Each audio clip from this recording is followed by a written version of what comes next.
बिहार प्रदेश के पूर्व सिंचाई मंत्री इखलाक अहमद और सहरसा के पूर्व विधायक मोहम्मद जफर आलम ने लोजपा प्रत्याशी को एक मुश्त वोट देने का किया अपील। इंडिया महागठबंधन और राज्य सरकार ने मुस्लिम अल्पसंख्यकों की बुनियादी समस्याओं का नहीं किया समाधान। भाजपा का भय और खौफ दिखाकर सेकुलर फोर्सेज का वोट हासिल करना चाहती है नाम नेहाद सेकुलर पार्टियां। वक्फ अमेंडमेंट बिल पर केंद्र सरकार के बिल पर सबसे पहले आपत्ति चिराग पासवान ने जताया था।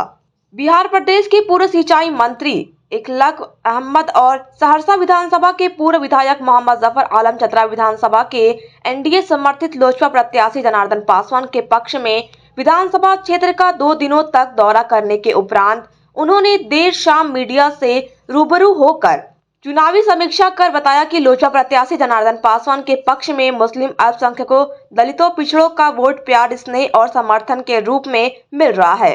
मैं कई बार का विधायक और मंत्री रहा हूं, चुनावी गणित बखूबी जानता हूं। उन्होंने लोक जनशक्ति पार्टी के संस्थापक स्वर्गीय रामविलास पासवान और वर्तमान सुप्रीमो सह केंद्रीय मंत्री चिराग पासवान की कई खूबियों को उजागर करते हुए कहा कि चिराग पासवान बहुत ही सोच समझकर कोई ठोस कदम उठाते हैं। उनमें रामविलास पासवान का खून है। वह सबसे बड़े धर्मनिरपेक्ष और सेकुलर है। एनडीए अलायंस की सरकार में है लेकिन जनहित के मामला में अपना स्टैंड बिल्कुल साफ रखते हैं। उन्होंने उदाहरण स्वरूप बताया कि केंद्र सरकार ने जब वक्फ अमेंडमेंट बिल लाने के लिए सरकार के गृह मंत्री ने चिराग पासवान को फोन कर कहा कि कल वक्फ अमेंडमेंट बिल लाया जा रहा है, समर्थन करेंगे, तो इन्होंने कहा कि कैबिनेट के किसी भी चैप्टर में इस बिल का उल्लेख नहीं है। जब तक पढ़कर समझा नहीं जाएगा तब तक समर्थन कैसे किया जा सकता है। बिहार में बीजेपी के गठबंधन में रहकर के नीतीश जी मुख्यमंत्री हैं, जो उन्होंने इनके कल्याणकारी या शिक्षा के मामले में जो काम किया है वो डॉक्टर जगन्नाथ मिश्रा के बाद ये पहली सरकार है नीतीश कुमार जी की, जिन्होंने बड़े पैमाने पर मुसलमानों के फलाह बहबूद के लिए, उनके विकास के लिए, उनके बेहतरी के लिए काम किया है। इसलिए हम लोगों को समझाने आए हैं कि यहाँ हम लोगों को जनार्दन पासवान जी को वोट देना चाहिए।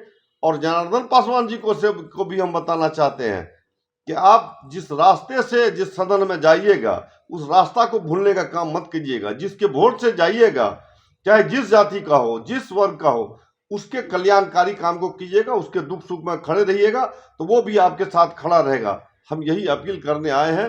और जो वहाँ बिहार में गठबंधन है वो उसने आपने पिछले लोकसभा चुनाव में देखा, मुसलमानों ने बड़े संख्या में नीतीश कुमार जी को और चिराग पासवान जी को वोट देने का काम किया, जिसका नतीजा है चिराग पासवान जी 5 की 5 सीट जीते और 14 में 12 सीट जीते नीतीश कुमार जी। नीतीश कुमार जी ने भी अच्छा प्रदर्शन किया और ये चिराग पासवान ने तो 100% किया है। इसलिए हम अपने यहाँ आए हैं, अपने मुसलमान भाइयों से 3-4 दिन से मिल रहे हैं, लोगों को बता रहे हैं। लोगों ने मेरी बात को, इखलाक भाई की बात को समझा, उस पर डिस्कस किया उन्होंने और उसका जवाब सही हम लोगों ने दिया, तो वो लोग इस बात के लिए राजी हुए हैं कि हम लोग उनकी मदद करेंगे, जनार्दन पासवान जी को अच्छे वोट से जिताने का काम करेंगे। मुसलमान 52 में जब प्लानिंग कमीशन की पहले सोशल इंडेक्स तैयार किए जा रहे थे, उस प्लानिंग कमीशन ने जब सोशल इंडेक्स तैयार किया तो उसमें मुसलमानों का, जो एलिट क्लास के लोग थे वो पाकिस्तान चले गए, जो मध्यम वर्ग के लोग थे, गरीब तबके के लोग थे जो हिंदुस्तान में रहे, उस वक्त उनका ग्राफ खेती बाड़ी, बिजनेस, कारोबार, पढ़ाई लिखाई, नौकरी क्लास 1 से लेकर क्लास 4 तक 11.9 से शुरू होता था। और जब सच्चर कमेटी की रिपोर्ट 2007 में आई तो उसने बताया कि हिंदुस्तान का मुसलमान आज 1.3 पर चला आया। 56 सालों तक मुसलमान कांग्रेस को वोट करता रहा। सरकार की योजनाएं सबके लिए बनती हैं, किसी एक समाज के वर्ग के लिए नहीं बनती। लेकिन क्या कारण है कि मुसलमान आज वहां से गिर करके यहां पहुंच गया, 1.3 पर आ गया। और यह भी सच्चर कमेटी ने वादे किया कि हिंदुस्तान का मुसलमान दलित समाज से भी पीछे खड़ा गया, गिरने की कोई सीढ़ी नहीं है। वाह, क्या कारण है? हम तो पार्टी, सरकार हमारी माँ बाप होती है, लेकिन क्या कारण है कि कमी है? तो हमारे न तालीम पे, न रोजगार पर, न खुशहाली पर, न हर सवालों पर हमें नजरअंदाज किया गया। 56 सालों तक सेकुलरिज्म के नाम पर हमारे बाप दादा वोट करते रहे। और उसके बाद जब कांग्रेस से लोगों का मुंह भंग हुआ तो फिर सेकुलर पार्टी के साथ लोग जुटे। और सेकुलर पार्टी जिस तरह उत्तर प्रदेश में मायावती भी चीफ मिनिस्टर बनी, अखिलेश जी भी चीफ मिनिस्टर बने, मुलायम सिंह भी चीफ मिनिस्टर बने, लेकिन जब मुसलमानों का सवाल आया, सीए एनआरसी, वो मुसलमानों का सवाल नहीं था, तमाम गरीब तबके के सवाल, लोगों का जिसके पास घर नहीं है, दरवाजा नहीं है, जिसको अपने रहने के लिए नहीं हो, तो कागज पत्र कहां से संभाल कर के रहेगा। बिहार में हर साल 13 जिला बाढ़ से प्रभावित होता है, वो बांध पर रहने के लिए मजबूर है, वो अपने बांध पर रहेगा कि कागज को बांध पर रखेगा।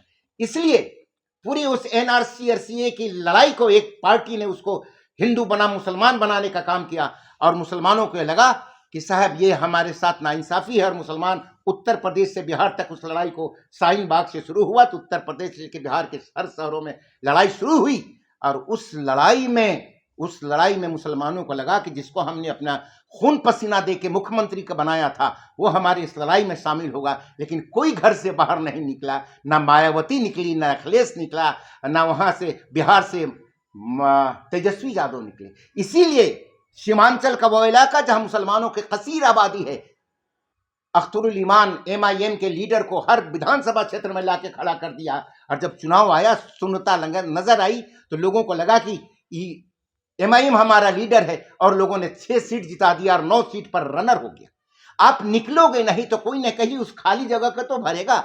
इसलिए बिहार मुसलमान भाजपा का डर दिखाकर कि कितना दिन तक मुसलमानों के सवाल को, और पिछले चुनाव मैंने भी कहा, पिछले चुनाव में हेमंत सोरेन की सरकार को झारखंड में मुसलमानों ने काफी सख्ती से अपना समर्थन अपार दिया था, लेकिन जिन तालीम के सवालों को, जिन सवालों को उन्होंने वादा किया था करने के लिए, एजुकेशन, आज तक उसको पूरा करने का काम नहीं किया। इसलिए मुसलमान सिर्फ वोट देने का मशीन नहीं है, डर कब तक ले दिखलाते रहोगे। और जैसे कहा गया कि हिस्सेदारी, विधानसभा का चुनाव 2015 का फिगर देखेंगे, उसमें आधे से ज्यादा मुसलमान यादव समाज को सीट दिया गया, आधा मुसलमान थे, 13 सीट दिया गया 234 सीटों 243 सीटों में, तो उसमें डबल सीट यादव 12 2015 के विधानसभा के चुनाव में, 2020 के चुनाव में, 2010 के चुनाव में, 2015 2020 के चुनाव में। तो इसलिए, और लोकसभा के चुनाव में जब तेजस्वी यादव ने कहा, जातीय जनगणना हुआ कि जिसकी जितनी नहीं, जिसकी जितनी उतनी सत्ता में उसकी हिस्सेदारी, ये नारा दिया, लेकिन हमें सिर्फ 2 सीट पर लाके खड़ा कर दिया गया। हमारे आबादी 18% बिहार में है, उसी तरह से झारखंड में। तो हम पूछना चाहते हैं कि हमें आप हिस्सेदारी नहीं दोगे, हमें तालीम नहीं दोगे, हमें रोजगार का अवसर नहीं दोगे, तो सिर्फ हम वोट देने के यंत्र आपके बन कर गए हैं। इसलिए ये तमाम सवाल मुसलमानों के पास है, और इसलिए मुसलमान आज अब सिर्फ एनडीए से डर कर नहीं, अपने सवालों को सामने रख करके वोट